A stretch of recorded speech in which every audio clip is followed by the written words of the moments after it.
Did you know India was once called Sone Ki Chidiya, the golden bird? But why?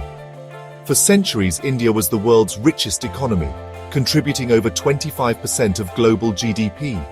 Spices, silk, cotton and diamonds, Indian goods were in high demand from Rome to China.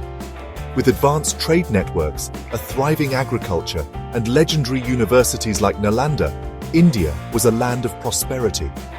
But invasions and colonial exploitation drained this wealth. The British alone took trillions in today's value. Today, India is rising again. Can we reclaim our lost glory? What do you think?